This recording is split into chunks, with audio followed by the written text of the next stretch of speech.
कुछ यूनिट्स हैं, क्या क्या है, कुछ यूनिट्स को आप जानते हो ऑलरेडी, है ना, और कुछ को नहीं जानते होगे। मिनट तो सब जानते हैं, 60 सेकेंड एसआई यूनिट में, सबको एसआई यूनिट में कन्वर्ट करना है। आर एक अलग यूनिट है, फिर इसको अगर एसआई यूनिट में कन्वर्ट करेंगे तो हो जाएगा, डे भी हो जाएगा, ईयर भी हो जाएगा। डिग्री, डिग्री का एसआई यूनिट क्या है आपका, रेडियन है। उसको कन्वर्ट कैसे करोगे आप, कुछ कोई एक रिलेशन याद रखना, पाई कितने के बराबर होता है, 180 डिग्री के बराबर। बाकी सब को कन्वर्ट कर दो, उतना बेसिक मैथ सबको आता होगा, कर सकते हो आप, राइट। कि अगर 180 डिग्री है तो पाई है, 90 डिग्री है तो पाई बाय 2 हो जाएगा। बाकी वो वाला मैथ है, इतना है तो इतना, इतना होगा तो कितना, है ना। चलो भाई, अगला है लीटर। लीटर को भी मीटर क्यूब में कन्वर्ट करोगे, ओके। टन, टन कितना होता है, 1000 kg को टन बोलते हैं, तो केजी आपका एसआई यूनिट है। कैरेट 200 mg के बराबर होता है, ओके। बार प्रेशर का यूनिट है, लेकिन पास्कल आपका मेन एसआई यूनिट है, तो 1 बार इज इक्वल टू 10⁵ पास्कल के बराबर होता है। जैसे ये सारे के सारे क्विंटल, बान, ठीक है, ये सारे के सारे हेक्टर, ये आई थिंक एकड़ होगा, ठीक है, एकड़, हाँ। हेक्टेयर हो गया, एटमॉस्फेयर 180 m के बराबर प्रेशर। तो ये टेबल आपके बुक में भी है, तो मैंने ये दिखाने के लिए रखा है कि लाइक किस तरह से डिफरेंट डिफरेंट यूनिट होंगे, लेकिन जब भी आप कैलकुलेशन करोगे तो आपको क्या करना पड़ेगा, एसआई यूनिट में कन्वर्ट करना ही पड़ेगा, कोई और चारा नहीं है। ओके, चलिए मेन अब आपका टॉपिक स्टार्ट होता है। क्या क्या है टॉपिक, इससे क्वेश्चंस आएंगे कुछ कुछ। सबसे पहले क्या है, एक्यूरेसी पढ़ना है, प्रिसीजन पढ़ना है, ठीक है, इंस्ट्रूमेंट का होता है ये, और एरर्स पढ़ना है। Accuracy, precision of the instruments and error. चलो भाई, व्हाट इज एरर, सबसे पहले इसको समझते हैं। एरर, एरर्स बेसिकली क्या होता है, ये हमेशा जब किसी चीज का आप रीडिंग लेते हो, कोई किसी भी वैल्यू का क्या लेते हो आप, रीडिंग लेते हो, या उसके बारे में आप डिस्कस करते हो, तब आप जो भी गलती करते हो उसी को क्या कहते हैं, एरर कहते हैं, ठीक है। अगर कोई किसी का ट्रू वैल्यू कुछ है, ट्रू वैल्यू का मतलब जो एग्जैक्ट वैल्यू है, ठीक है। अगर मान लो कि किसी का जो वैल्यू है वो है 100, ट्रू वैल्यू का मतलब एग्जैक्ट वैल्यू कितना है, 100। जब आप मेजरमेंट करते हो, या तो आपके मेजरमेंट में 99 आ रहा है, 98 आ रहा है, तो जो डिफरेंस रहेगा उसी को क्या बोलते हैं, एरर बोलते हैं। जैसे 99 है तो डिफरेंस कितना होगा, 1। 98 है तो डिफरेंस कितना का रहेगा, 2। 101 है तो क्या होगा, एरर, तब भी 1 होगा। प्लस और माइनस का यहां कोई गुंजाइश नहीं है, it will be always positive, ठीक है, मेरी मर्जी। इट्स एरर, गलती आपकी गलती होती है, उस गलती में सही और गलत नहीं देखा जाता है। अब आया बात समझ में, तो it will be always your fault, चाहे आप ज्यादा लें चाहे आप कम लें, आप एग्जैक्ट लोगे वही सही है, ठीक है। तो इसीलिए ये जो फॉल्ट होता है आपका, जो एरर्स होते हैं, इसको हम लोग हमेशा क्या लेते हैं, पॉजिटिव। लिखते कैसे हैं, लिखते हैं हम लोग प्लस माइनस में, तो इट कैन बी प्लस और इट कैन बी माइनस, लेकिन वैल्यू हमेशा क्या लेते हैं, उसको हम लोग पॉजिटिव में करते हैं। तो समझेंगे हम लोग। तो सबसे पहले एरर है आपके पास। एरर क्या है कि जो भी एक मेजरमेंट आप करते हो और आपका इंस्ट्रूमेंट वो मेजरमेंट करके देता है, ठीक है, और जो भी उसके साथ अनसर्टेनिटी होगी और ट्रू वैल्यू से जितना आप अलग उससे आप मेजरमेंट करते हो, तो जो डिफरेंस होता है उसी को क्या कहते हैं, हम लोग एरर कहते हैं, ठीक है, उसको हम लोग एरर कहते हैं। अब एक्यूरेसी की बात समझ में आते हैं। अब जो आपने मेजर, रुको तब लिखना। अब दूसरी वर्ड है, ये 3-4 वर्ड है जिसको अच्छे से समझना है। एरर समझ में आ गया, जो डिफरेंस है उसको क्या कहते हैं, एरर कहते हैं। एक्यूरेसी, एक्यूरेसी का मतलब ये जो आपने मेजर किया जो वैल्यू, वो एरर के कितना नजदीक है, that difference should be very very small. जो जितना नजदीक है ट्रू वैल्यू के, उसकी एक्यूरेसी उतना ही ज्यादा है। बात आई समझ में। एक तो एरर हो गया, अब एरर जिसका कम होगा उसकी एक्यूरेसी क्या है, ज्यादा है। जैसे मान लीजिए 100 इज ट्रू वैल्यू, एक नाप रहा है 101.5, एक नाप रहा है 101, तो सबसे ज्यादा एक्यूरेट कौन है, 101, क्योंकि एरर कितना है, 1 का है और एक 1.5 का है, तो 1 वाला ज्यादा एक्यूरेट हुआ। अब एक और चीज समझिए, प्रिसीजन क्या होता है। 3-4 टर्म है जिसको समझना है आपको, ठीक है। प्रिसीजन क्या होता है? प्रिसीजन ये होता है कि आप जो इंस्ट्रूमेंट ले रहे हैं नापने का, वो कितना क्लोज आपको नाप के देने की कैपेबिलिटी रखती है, ठीक है, जिसको रिजोल्यूशन भी बोला जाता है, ठीक है। प्रिसीजन का मतलब, precision tells us to what resolution और limit the quantity is measured. For example, मान लीजिए आप कपड़े खरीदने गए होगे, ठीक है। कपड़े खरीदने के लिए वो मतलब जो रेडीमेड वाला नहीं, जो थान में आता है काट करके नापता है, उसमें 1 मीटर का उसके पास रहता है, ठीक है। जब आपको कपड़ा नाप करके देगा तो 1 मीटर का नाप करके देगा, और उसकी छोटी रीडिंग जो होती है वो सेंटीमीटर में होता नाप सकते हो, उससे छोटा आप नहीं नाप सकते, क्योंकि उसकी एबिलिटी नहीं है ऐसे भी छोटा नापने की, दिखा ही नहीं सकता वो। वहीं आप ये जो छोटा स्केल, आप रीडिंग स्केल जो आप स्टूडेंट वाला स्केल है, उसका सबसे छोटा रीडिंग जो है वो 1 mm का है, टोटल 15 सेंटीमीटर का है, 1-1 सेंटीमीटर पे उसे बना हुआ है, और 1 सेंटीमीटर के बीच में भी 10-10 लाइन है, तो वो कितना देगा? 1 mm, बिकॉज 10 सेंटीमीटर में 1 सेंटीमीटर में कितने mm होते हैं? 10 mm होते हैं। 1 सेंटीमीटर में 10 mm, और उसमें 10 लाइन होती है, तो मतलब सबसे छोटा रीडिंग कितना है? 1 mm का। तो इस स्केल की एबिलिटी क्या है? सबसे छोटा से छोटा कितना नाप करके दे सकता है वो? 1 mm तक, और बड़ा वाला जो है वो कितना तक नाप के दे सकता था? 10 सेंटीमीटर तक। तो जिसकी सबसे छोटा से छोटा नाप के देने की एबिलिटी है, उसी को कहते हैं हम लोग, वो ज़्यादा प्रिसीजन रखता है नापने का, और उसका रिजोल्यूशन उतना ही ज़्यादा है। ज़्यादा का मतलब वो कम से कम वैल्यू नाप करके दे रहा है, जिसका मतलब उसकी प्रिसीजन ज़्यादा हो गई। एक्यूरेसी भी उसकी ज़्यादा होने के चांसेस हो सकते हैं, बट अभी कुछ नहीं कह सकते, एक्यूरेसी अलग है। फिर अब देखो कैसे होगा, अगर हम सेंटीमीटर में बोलते हैं, तो अगर हम लोग ये बोल रहे हैं 10 सेंटीमीटर, अगर कोई नाप रहा है, अगर इस वाले स्केल से नापते हो, ठीक है, चलो 10 सेंटीमीटर की बात नहीं करते हैं हम लोग, 1 मीटर या 2 मीटर की बात करते हैं, तो 2 मीटर का कपड़ा आप 2 मीटर आप नापने चाह रहे हो, लेकिन छोटी मोटी अगर गलती हो गई तो वो ज़्यादातर चांसेज है क्या कि 2.1 नाप करके दे दे या 2.2 नाप करके दे दे। बिकॉज कपड़े वाले क्या होते हैं, एग्जैक्ट नहीं नापते, थोड़ा आसपास आया काट करके निकाल दिया, तो ज़्यादा से ज़्यादा क्या हो सकता है? 0.1 और 0.2 में जाएगा। लेकिन छोटे वाले स्केल पे आओगे तो ये तो मीटर में नहीं आएगा, ये कितने में चला जाएगा? mm में। इसका मतलब क्या हो जाएगा? 2.003। इस तीसरे वाले लेवल तक वो नाप करके देगा आपको, पॉइंट के बाद 00 तीसरा, मतलब mm तक नाप करके देता है, ठीक है। जब mm तक नाप करके देगा तो इसका रिजोल्यूशन क्या हो गया? ज़्यादा हो गया एज कम्पेयर टू दिस, क्योंकि पॉइंट के बाद ये एक ही तक नाप के देता है, और ये पॉइंट के बाद तीसरे डिजिट तक नाप करके दे रहा है, क्योंकि mm में दे रहा है तो ये सेंटीमीटर में दे रहा है। So this is the difference. तो प्रिसीजन किसका ज़्यादा होगा? इसका ज़्यादा होगा, क्योंकि ये छोटे से छोटे वैल्यू को भी नाप करके दे सकता है, ठीक है, एज कम्पेयर टू दिस। अब इसको और समझना है, अभी कुछ एग्जाम्पल से भी हम लोग लेंगे इसको, ठीक है। एक एग्जाम्पल लेते हैं, एक ट्रू वैल्यू है जिसका एग्जैक्ट वैल्यू है 5.874 सेंटीमीटर, ठीक है, exact value, this is the true value जिसको एग्जैक्ट बोल रहे हैं। कितना है उसका? 5.874। अब उसको हम लोग नापने के लिए 2 स्केल ले रहे हैं। एक स्केल की एबिलिटी है कि पॉइंट के बाद, डेसिमल के बाद एक ही डिजिट तक वो नाप करके दे सकते हैं, क्योंकि उसका जो स्केल है उसी लेवल तक का नाप के दे सकता है। और दूसरा स्केल क्या हो सकता है? दूसरे तक नाप करके दे सकता है, ठीक है। तीसरा स्केल ऐसा हो सकता है कि चौथे लेवल तक नाप करके दे सकता है। तो जब हमने इसका एग्जाम्पल लिया तो एक स्केल लिया जिसका 0.1 का रिजोल्यूशन है, मतलब डेसिमल के बाद एक डिजिट तक नाप करके दे सकता है, उसका रिजोल्यूशन 0.1 बोला जाएगा, ठीक है। तो वो जो नापा, तो उसके अकॉर्डिंग नापा गया 5.7 सेंटीमीटर। उसने जो अपने स्केल से नापा, एग्जैक्ट वैल्यू कितना है? 5.874, समझना इसको अच्छे से। और जब उसने 0.1 वाले रिजोल्यूशन से नापा तो वो 5.7 आएगा। तो इसमें क्या आ सकता है? या तो 5.7 आएगा, 5.8 आएगा, 5.9 जाएगा, क्योंकि पॉइंट के बाद वो एक ही डिजिट तक नाप सकता है। दूसरा स्केल लिया, ठीक है, जो पॉइंट के बाद 2 डिजिट तक नाप करके देने की एबिलिटी है ना, 0.01 सेंटीमीटर में नापने की एबिलिटी है। तो ये जो नापा, इससे जो नापा गया तो आया इसका वैल्यू कितना? 5.69 सेंटीमीटर। तो इसका रिजोल्यूशन क्या है?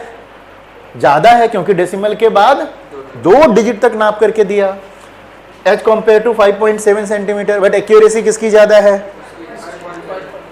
इसका रिजोल्यूशन कम है, इसका रिजोल्यूशन ज्यादा है, बट फिर भी एक्यूरेसी उसकी ज्यादा एज कंपेयर टू दिस। क्यों? क्योंकि 5.7 is more nearer to this value as compare to 5.69। 5.69 0.01 कम है ना, ठीक है। तो हालांकि क्या है, इसका रिजोल्यूशन ज्यादा है लेकिन एक्यूरेसी क्या है, कम है। तो इस तरह से आप रीडिंग लोगे तो आप समझ सकते हो कि what is accuracy, what is precision and what is error. इसमें से दोनों को डिवाइड, इसमें से इसको सब्ट्रैक्ट करोगे तो जो डिफरेंस आएगा वो एरर होगा, इसमें से इसको सब्ट्रैक्ट करोगे जो डिफरेंस आएगा वो होगा एरर। तीनों चीज समझ में आ गया, एरर, एक्यूरेसी एंड प्रिसीजन, ठीक है। चलिए नोट कीजिए। अब आगे समझते हैं जरा सा। ये इसी चीज को लिखने की भी जरूरत नहीं है ये। तो first measurement has more accuracy, क्योंकि जो डिफरेंस है उसका वो लेस है, हालांकि रिजोल्यूशन उसका क्या है, कम है एज कंपेयर टू दूसरे। तो with second measurement is less accurate but उसका प्रिसीजन क्या है, ज़्यादा है। चलिए आगे चलते हैं भाई। इन जनरल एरर कैसे क्लासीफाई किया जाता है भाई? दो तरीके से इसको, पूरे एरर को दो पार्ट में डिवाइड करते हैं। एक होता है हमारा सिस्टमेटिक एरर्स और दूसरा होता है random errors. Let's understand systematic errors क्या है। सारे एरर को, अच्छा एरर बहुत सारे वजह से हो सकते हैं। एरर जो नाप रहा है उसकी वजह से भी हो सकता है, ठीक है। एरर जो बंदा नाप रहा है उसकी खुद की गलती की वजह से भी हो सकता है। अच्छा उसकी खुद की भी गलती बहुत तरीका का हो सकता है। एक तो वो जानबूझ के करना है ना, अगर मन में कुछ गड़बड़ हो तो क्या हो सकता है, फिर वो जानबूझ करके करेगा। दूसरा उसके साथ कुछ इशूज़ है, मान लो अगर रीडिंग ले रहा है तो चश्मा उसका ख़राब है, या चश्मा सही से काम नहीं कर रहा है, या आँख से सही से नहीं दिख रहा है, हाथ हिल रहा है, तो ये सारे एरर्स हो सकते हैं। दूसरा क्या हो सकता है, अगर इंस्ट्रूमेंट ख़राब है, इंस्ट्रूमेंट ही सही से रीडिंग नहीं दे रहा तो उसकी वजह से हो सकता है। अच्छा इंस्ट्रूमेंट में बहुत सारी चीज़ है, इंस्ट्रूमेंट में क्या हो सकता है, जहाँ पे रीडिंग्स लिखे हुए हैं, अगर मीटर है वो सही से नहीं लिखा हुआ है, कहीं मिट गया है, या फिर हो सकता है क्या कि जिस कंपनी ने बनाया उसी ने गलत लिख दिया है, 1 के जगह पे 2 कर दिया है, 2 के जगह पे 2.5 कर दिया है, 2.5 के जगह पे 4 कर दिया हो, तो बहुत सारी होंगी। तो इन सारे रीडिंग्स को मिला करके इन सारे एरर्स, इन सारे वजह से जो एरर्स मिलने वाले हैं, उन सारे एरर्स को मिला करके दो पार्ट में डिवाइड किया गया है। सबसे पहले को कहते हैं हम लोग सिस्टमेटिक एरर। रैंडम एरर समझ में आ गया कि रैंडमली किसी भी वजह से हो सकता है, ठीक है। आप कुछ कर रहे थे, अचानक से कुछ हो गया, वो हो गया। इंस्ट्रूमेंट में भी किसकी वजह से होता है, जैसे ठंडी में अगर आपका जो नॉर्मल अगर मीटर्स वगैरह हैं, अगर वो मेटल का बना हुआ है तो ठंड में थोड़ा क्या होता है, कॉन्ट्रैक्ट कर जाता है, और गर्मी में थोड़ा क्या हो जाता है, एक्सपेंड हो जाता है। तो एग्जैक्ट जो है वो अब नहीं रहेगा। तो बहुत सारे एरर्स होते हैं।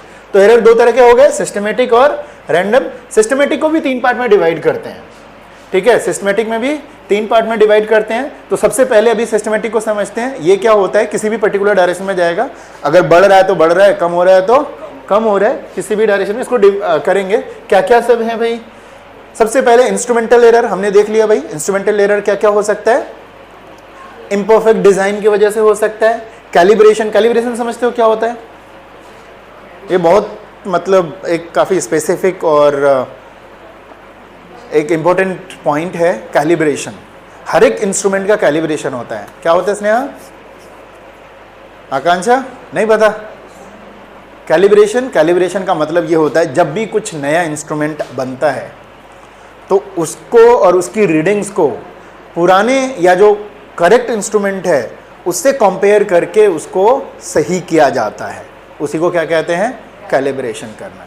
जैसे मान लो आपको पता है ये जो टेम्परेचर नापने वाला जो मशीन होता है उसमें मार्किंग क्या रहता है ना, ये तो क्या पैदा ही हुआ है वैसा मार्किंग लेकर के? नहीं ना। उसमें कैसे होता है, उसको एक्चुअल में किया गया होगा, एक्सपेरिमेंट किया, ठीक है, डाला, देखा कि 100 कहाँ पे पहुँच रहा है, तब वहाँ पे मार्क कर दिया कि ये 100 है। फिर से टेम्परेचर बढ़ाया, देखा कि 101 पहुँच गया। वो 100 और 100 किससे होगा, दूसरे नोन से पता किया। उसमें 100 पहुँच रहा है तो जहाँ पे 100 पहुँच रहा है वहाँ पे 100 मार्क किया, 101 पे 101 मार्क किया। तो क्या होता है, नोन के हेल्प से अननोन को फाइंड आउट करके उसके मार्किंग करना, उसी को क्या कहते हैं, कैलिब्रेशन कहते हैं। ये जो मीटर आता है, ठीक है, तो क्या वो जब बनता है तो बन के आता है कि ये नहीं है, तो उसमें मार्किंग किया जाता है ना बाद में कि ये 1 है। तो किससे कैसे मार्किंग करेंगे, नोन के साथ मिला करके इसको मार्किंग किया जाता है कि ये यहाँ तक होता है, ये यहाँ तक होता है, ये यहाँ तक होता है। लेकिन यही अगर गड़बड़ कर दिया कि एक नॉर्मल प्लास्टिक में ऐसे कर दिया, मेटल में भी वैसे ही कर दिया, और बाद में देखा कि जाड़ा आया तो मेटल वाला कम हो गया और प्लास्टिक वाला वैसे ही है, तो ये फिर एरर्स हो गए, राइट। तो कैलिब्रेशन समझ में आया, ये हर जगह यूज होता है। बड़े से बड़े जो लैब में बड़े बड़े एकदम जो एक्सपेरिमेंटल सेटअप होता है उसका भी हर बारी जब भी एक्सपेरिमेंट करने जाते हैं तो पहले एक बार क्या किया जाता है, उसको कैलिब्रेट किया जाता है, ठीक है। अगर कैलिब्रेशन नहीं किया तो रिजल्ट कुछ से कुछ आया और उससे चले गए, आप किसी भी इसमें कॉन्फ्रेंस में आप वहाँ देने लग गए तो सारे के सारे गड़बड़ हो जाएंगे आपके रिजल्ट्स। तो हर एक्सपेरिमेंट करने से पहले उसको कैलिब्रेट किया जाता है, या फिर एक स्पेसिफिक टाइम होता है, डिपेंड करता है किस इंस्ट्रूमेंट की बात कर रहे हैं आप, ओके। तो इंस्ट्रूमेंटल एरर, इंस्ट्रूमेंट की वजह से जो एरर होता है, चाहे वो डिजाइन इम्परफेक्ट हुआ हो, कैलिब्रेशन सही से नहीं हुआ हो, मतलब सही जगह पर सही मार्किंग नहीं हुआ हो, जीरो एरर नहीं हुआ हो, जीरो की जगह पर ना करके थोड़ा ऊपर कर दिया, नीचे कर दिया, तो उतना तो डिफरेंस हमेशा रह जाएगा ना फिर तो, ठीक है। तो ये हो गया आपका इंस्ट्रूमेंटल एरर, वो उसी में आता है। कुछ एग्जांपल्स हमने लिए हैं, जैसे टेम्परेचर ग्रेजुएशन की बात कर रहे हैं, ठीक है। टेम्परेचर में क्या होता है, जैसे अभी हमने बात करी थी कि अगर कोई भी इंस्ट्रूमेंट है, जैसे टेम्परेचर वाला इंस्ट्रूमेंट है, तो उसमें कहाँ पे 100 है, कहाँ पे 101 है, तो वो नोन से किया जाता है, ठीक है। तो अगर आपने गड़बड़ कर दिया, 100 की जगह पर आपने सही से कैलिब्रेट नहीं किया, वो आपको 104 नाप करके दे रहा है, तो आपको दिख रहा है 104 पे है, लेकिन एक्चुअल में वो कितना है, 100 पे है, तो आपने गड़बड़ कैलिब्रेशन किया है, उसका जो रीडिंग लिया है। तो इनएडिक्वेटली कैलिब्रेशन की वजह से भी क्या होगा, आपके इसमें एरर आएगा। कहने का मतलब 100 पे 100 लिखना था, अगर गड़बड़ तरीके से आपने 104 लिख दिया तो आगे चल करके तो आप तो यही रीड करोगे, जिसने भी खरीदा वो होगा। दूसरा है जीरो मार्क, वर्नियर कैलिपर में ज़्यादा होता है इसमें। एक बार जीरो को जीरो के ऊपर सेट किया जाता है, अगर जीरो को 1 के ऊपर सेट कर दोगे तो 1 का डिफरेंस हमेशा रहेगा सारे वैल्यू में, ओके। और है ऑर्डिनरी मीटर स्केल, इसकी बात कर रहे थे हम लोग। अगर उसमें क्या है, वो मिट जाता है, वर्न ऑफ हो गया एट वन एंड, तो क्या होगा, ऑफकोर्स वो गड़बड़ देगा। पूरा 1 मीटर ना होकर के वो थोड़ा अगर कम हो गया तो सारा कम होते चला जाएगा। 10 मीटर नापोगे, अगर 1-1 सेंटीमीटर भी कम है तो 10 मीटर में 10 सेंटीमीटर कम हो जाएगा, है ना। तो ये होते हैं, ठीक है। इसका मैं भेज दूंगा आपको, स्क्रीन ही भेज दूंगा, जहाँ पे नोट करने का रहेगा वो लिखवा देता हूँ, और जो फाइनल आप अपना जब बनाओगे नोट्स तो वहाँ पे काम आएगा। कैलिब्रेशन का मतलब ये होता है अननोन का मार्किंग करना या रीडिंग देना या उसका सारा का वैल्यू सही से सेट पुट करना नोन के हेल्प से। तो हमेशा मार्किंग नहीं होता है, कभी कभी क्या होता है, आजकल क्या हो रहा है, बड़े से बड़े सेटअप में कोई मार्किंग से नहीं होता है, उसके अंदर इलेक्ट्रॉनिक सिस्टम लगा हुआ है और उसको लैपटॉप में सॉफ्टवेयर होता है, उससे कनेक्ट कर देते हैं। आप इंस्ट्रूमेंट करो एक्सपेरिमेंट करो और वहाँ सारा रीडिंग आपके पास उस सॉफ्टवेयर में आ जाता है। जैसे मैं आईटी में था तो मेरे को करना था, उसमें जो एक जॉस सेटअप होता है एनर्जाइजर का, उसमें क्या होता है, पंखा चलता है और जो एयर आते हैं, एयर को फिर बाद में बर्न कराने के बाद जब हाई टेम्परेचर वाला रहता है उससे फिर इलेक्ट्रिसिटी भी जनरेट करते हैं।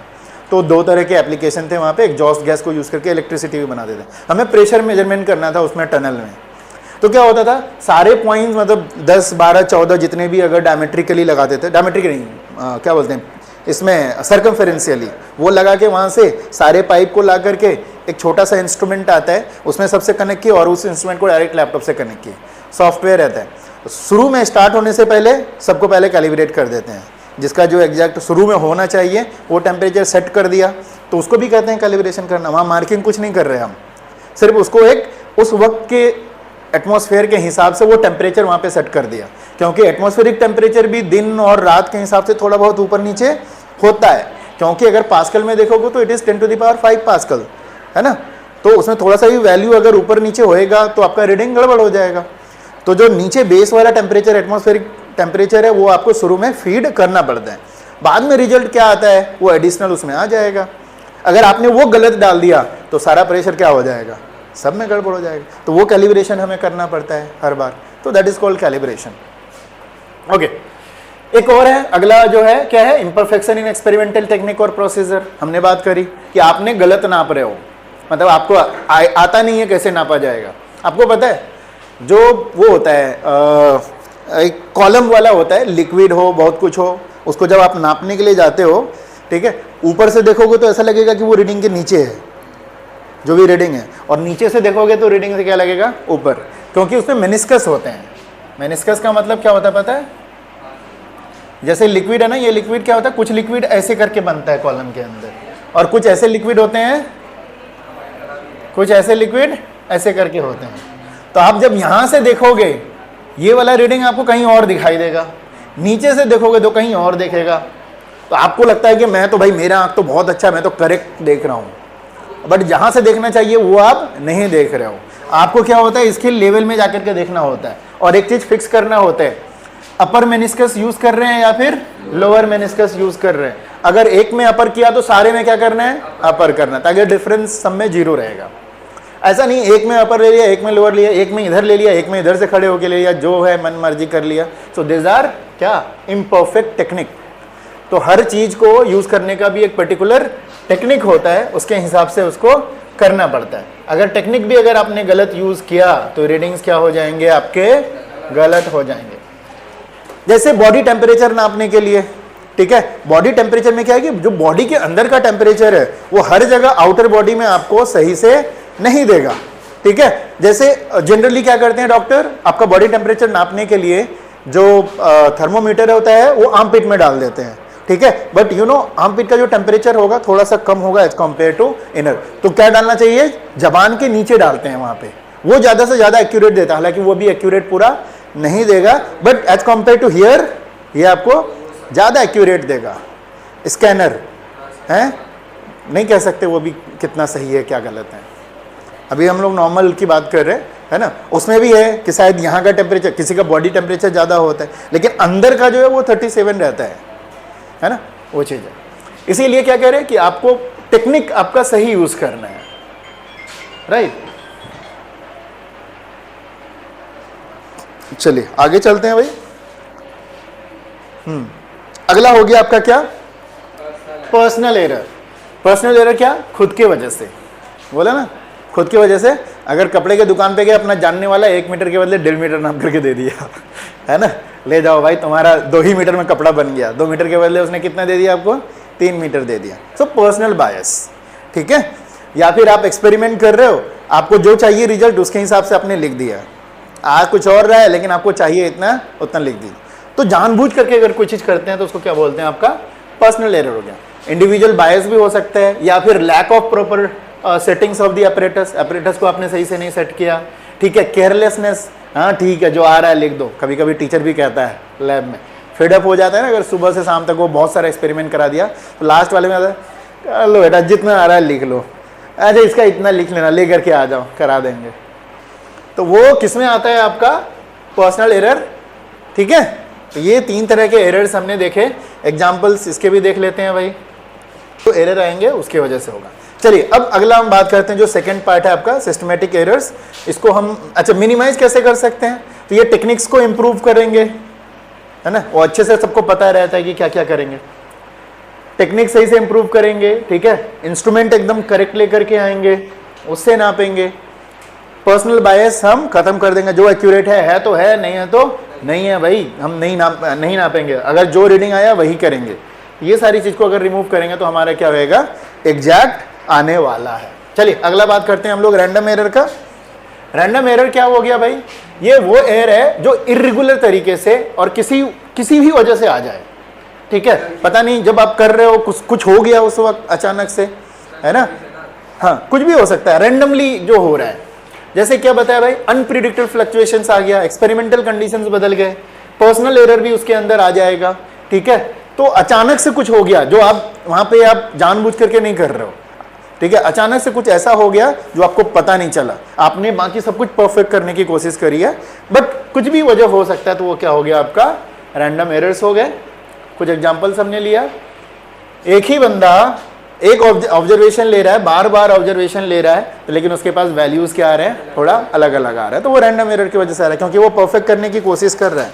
तो क्या कहते हैं वहां पर, तो वहां टीचर ये कहते हैं कि अगर आपने 10 रीडिंग लिया है तो 10 को क्या करो, एवरेज निकाल दो, वो आपका मेन रीडिंग्स माना जाएगा। तो वही हम लोग आगे भी चल करके करते हैं। तो ये सब थ्योरी है, इसलिए डिस्कस कर रहे हैं, ये बाद में भी नोट कर लोगे, जहाँ पे मेन रहेगा वो हम लोग यूज कर लेंगे। लीस्ट काउंट एरर, तो लीस्ट काउंट वही होता है, कोई भी मशीन आपका कम से कम छोटा से छोटा कितना नाप करके दे रहा है ना, जैसे कोई 0.1 सेंटीमीटर तक नाप के दे रहा है, तो कोई 0.001 सेंटीमीटर तक नाप करके दे रहा है, ठीक है। तो वही हो गया आपका लीस्ट काउंट एरर। तो smallest value that can be measured by the measuring instrument is called its least count. तो कोई 0.001 तक दे रहा है, मतलब 1 mm तक, तो कोई सेंटीमीटर तक कर रहा है। तो लीस्ट काउंट एरर को हम रिजोल्यूशन से बेसिकली करते हैं। रिजोल्यूशन तो ऑलरेडी हमने देख लिया है, ठीक है। चलिए ये सारी चीज़ ऐसे ही थी। वर्नियर कैलिपर का लीस्ट काउंट, हाँ भाई तुम बोल रहे थे ना 0.01, और स्फेरोमीटर का लीस्ट काउंट कितना होता है 0.001। और क्या बोला था तुमने, उसका भी डाला था इसमें, स्क्रू गॉस का इससे कम होता है। हाँ चलिए ये सब तो उतना ज़्यादा इसको डिस्कस नहीं करना है, मेन आइए इस पे। हाँ चलिए ये करना है आपको, बीच में 1-2 पेज छोड़ दो, थ्योरी बाद में लिख लेना, ये करना है, ये कराऊंगा मैं अभी कुछ सामने आपको। चलिए भाई क्या है absolute error, relative error and percentage error. तो व्हाट इज एब्सोल्यूट एरर? तो एरर तो आपने ऑलरेडी देखा है, जो ट्रू वैल्यू और जो रीडिंग वैल्यू, उन दोनों के बीच का जो डिफरेंस है उसको क्या बोलते हैं हम लोग, एब्सोल्यूट एरर, ठीक है, जो नॉर्मल एरर था। और इसको हम लोग डिनोट कैसे करते हैं, डिफरेंस ऑफ ए से। अच्छा, 2 मोड डालने का क्या मतलब बनता है, नेगेटिव भी रहेगा तो क्या लेना है हमें, उसको पॉजिटिव लेना। हम बात कर रहे थे ना कि अगर 100 ट्रू वैल्यू है, चाहे 101 आए चाहे 99 आए, दोनों ही केस में एरर कितना है, 1 का है।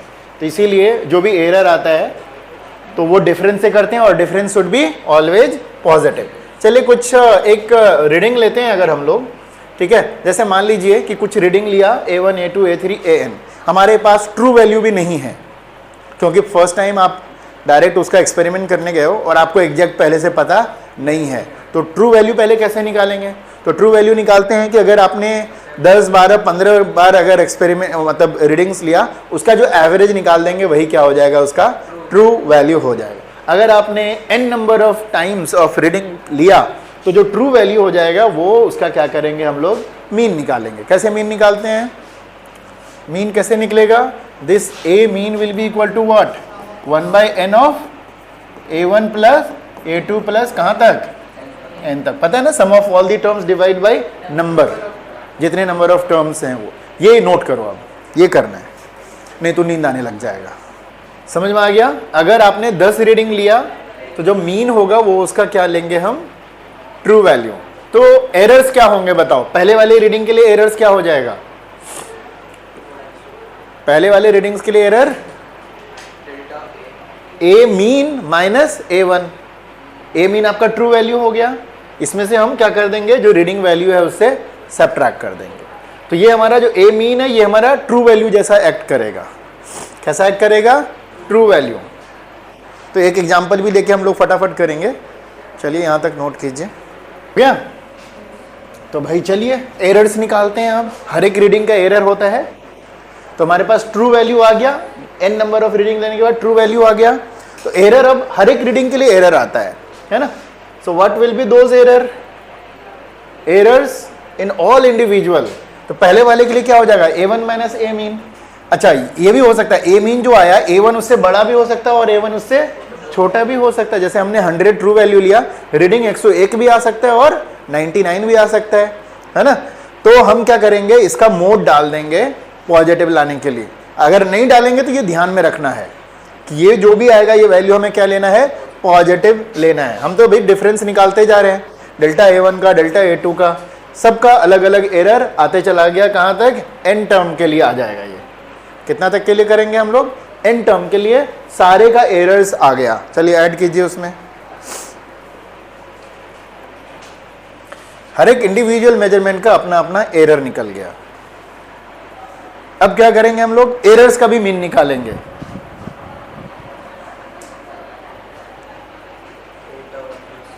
तब जाके हम उस रीडिंग का फाइनल वैल्यू बता सकते हैं कि ये मेन रीडिंग है और इसमें इतने प्लस माइनस एरर हो सकते हैं।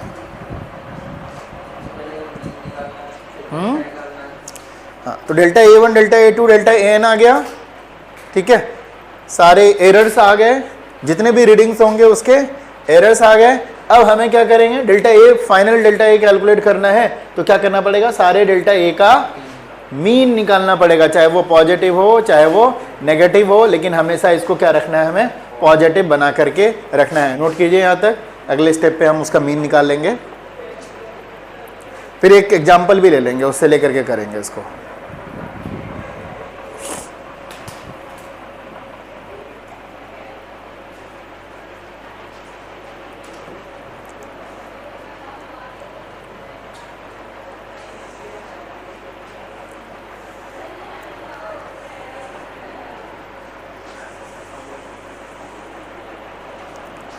गलती गलती गलती,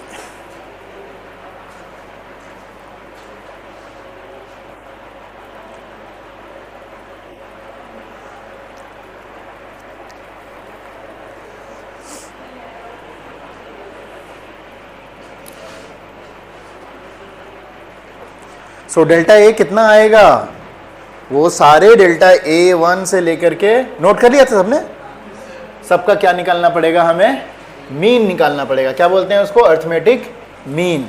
तो इट इज रिप्रेजेंटेड बाय क्या हो जाएगा, delta A mean. Delta A mean कितना के बराबर होगा, that will be equal to again 1/n of delta A1 plus delta A2 plus कहाँ तक जाएंगे, डेल्टा AN तक जाएंगे। तो ये आ जाएगा आपका डेल्टा ए मीन। ओके, अच्छा नीचे तो कर दिया था, डेल्टा A1 डेल्टा A2 सारे को पॉजिटिव लेना है, डिवाइड बाय क्या कर देना है, हमें n कर देना है, तो डेल्टा ए मीन आ गया। ठीक है, अब ये लिखने की जरूरत नहीं है, बेसिकली उसी को दिखाया है तरीका से। So if you do a single measurement, तो फाइनल हमारा जो आ जाएगा, क्या आ जाएगा, ये ए mean plus minus delta A. सो ये आपका ट्रू वैल्यू और ये इसका क्या है, एरर है। So this will be your final result. हम इसको क्या मान के चलते हैं, ट्रू वैल्यू।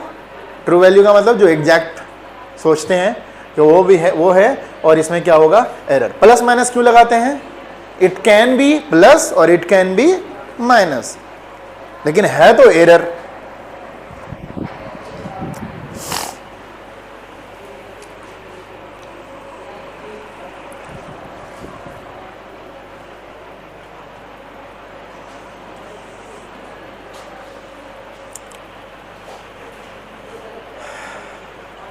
इसका मतलब क्या हुआ, ए मीन प्लस और ए मीन माइनस, ये दोनों को दिखाता है।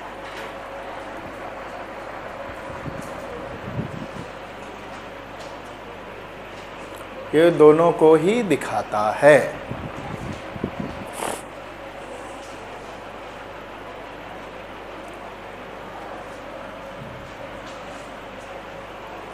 तो एक क्वेश्चन करें, तो लिखे, क्वेश्चन लिखे। In an experiment,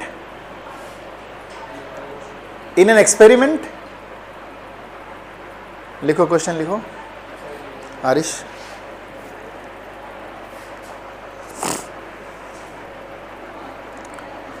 in an experiment, readings are taken,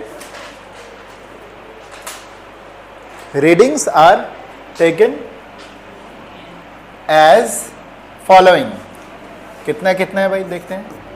5.3, 5.4, 5.0, 3.8, 3.9, ठीक है।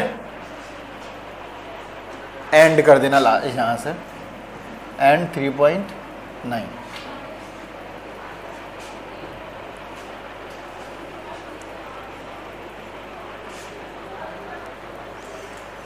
What will be the final reading can be taken? What will be the final reading can be taken? could be taken लिख लो, ज़्यादा सही रहेगा। कैसे करेंगे हम? सबसे पहले क्या करेंगे? सबसे पहले ए मीन निकालेंगे, सबका मीन। कैसे निकालेंगे? सबको जोड़ के जितने नंबर है उससे डिवाइड कर देंगे। ठीक है, तो पहले आपको निकालना है ए मीन। ए मीन क्या होता है? A1 plus A2 plus A3 plus A4 plus A5 divide by कितना? 5। 5 रीडिंग है, 5 से डिवाइड कर देंगे। तो फटाफट ऐड कीजिए भैया जी, कितना आता है? 5.3, 5.4, 5, 3.8, 3.9 डिवाइड बाई कितना? 5। कितना आ रहा भाई? सबको जोड़ो। 9, 8, 17, 17, 4, 21, 3, 24 के 4 बच गया 2, 3, 2, 5, 3, 8, 5, 13, 5, 3, 18, 5, 23।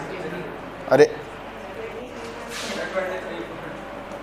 23.4 डिवाइड बाई 5 कितना आएगा? ये 5, 20, 3, 5, 6 के 30, 4, 4.68 4.68 आ रहा है। ठीक है, अब क्या निकालने हैं आपको? अब एरर्स निकालने हैं। क्या क्या एरर्स? डेल्टा A1 निकालिए, फिर डेल्टा A2 निकालिए। हो रहा है स्नेहा? सबको क्या करना है? 4.68 से माइनस कर देना है। 4.68 माइनस 5.3 निकालिए। उसी तरह सब निकालिए और फिर उसको क्या कीजिएगा? ऐसे ही पहले मोड डाल दीजिए। जो भी वैल्यू आएगा उसका पॉजिटिव ले लीजिएगा, नेगेटिव नहीं ले। हाँ, उसको क्या कर देना है? पॉजिटिव लेना है। ऊपर रखकर लिखो बेटा। हाँ है, मैंने टेबल रखा है। बहुत सारे सेंटर होते हैं खाली कुर्सी पे बिठा के पढ़ाते हैं। अब सबका निकालिए। डेल्टा A1 सबको पॉजिटिव करना है ना। जो भी वैल्यू आएगा चाहे नेगेटिव आए फिर भी क्या लेना है उसका? आप ऐसे मोड डाल दिया करना। मोड के बारे में सुना है, सबको पता होगा। मोड का मतलब उसके अंदर जो भी वैल्यू आता है वो क्या हो जाता है? पॉजिटिव रहता है। जो पॉजिटिव है तो पॉजिटिव रहेगा, नेगेटिव भी क्या हो जाता है? पॉजिटिव हो जाता है।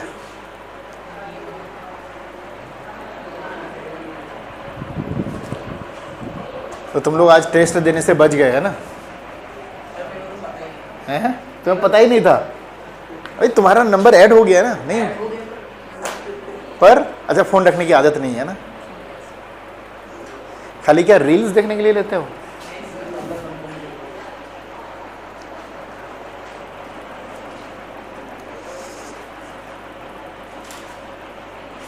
अरे डेल्टा ए निकल गए। डेल्टा ए एन तक निकलना चाहिए भाई। फिर है, अब क्या करना है?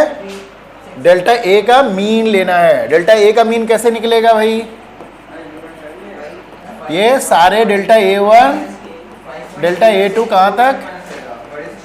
इसको 5 से डिवाइड कर देना है। माइनस हो प्लस हो क्या फर्क पड़ता है? हाँ ऑलवेज। फिर भी तो वैल्यू तो उतना ही आएगा, माइनस में आ जाएगा, यही फर्क पड़ेगा। प्लस कर देंगे।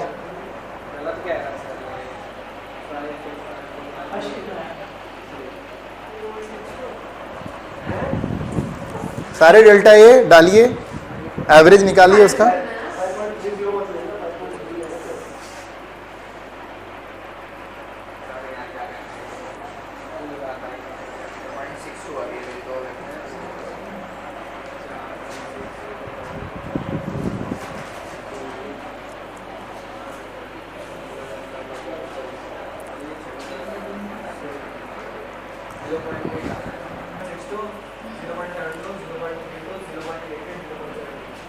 रीडिंग देने में मेरे को एक तरह से गड़बड़ हो गया। ये मेरे को लेना था 4.8 और 4.9, वो 5 के नज़दीक आता है।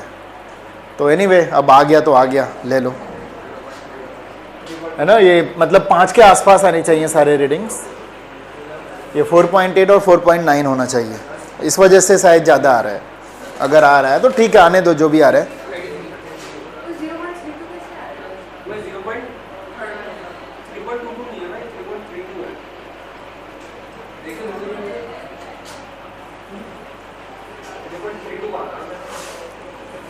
पहला देख मैं बोल रहा हूँ ठीक है ना देख 0.62 0.72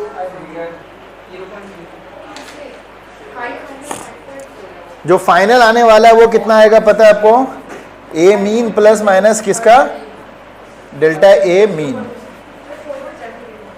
तो it will be 4.68 plus minus जो भी आएगा आपका। कितना आ रहा है जो डेल्टा ए मीन?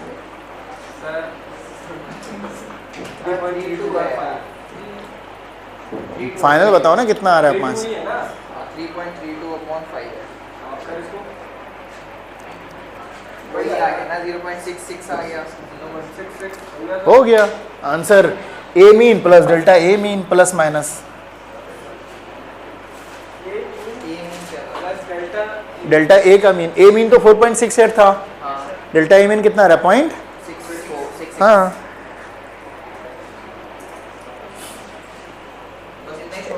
हाँ बस हो गया। अभी तो यहीं तक प्लस माइनस तो बीच में आ गया ना ये। हाँ एक और मैं प्रॉब्लम दे देता हूँ होमवर्क तुम लोगों को।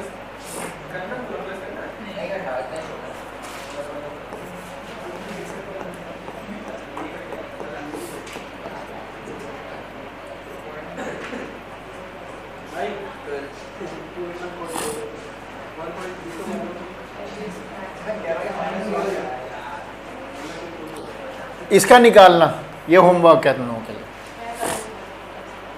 2.12, 2.15, 2.24 और 2.08। 1 2 3 4 ये ठीक है। इसका कर लेना। ठीक है चलो यहीं पे रखते हैं। हाँ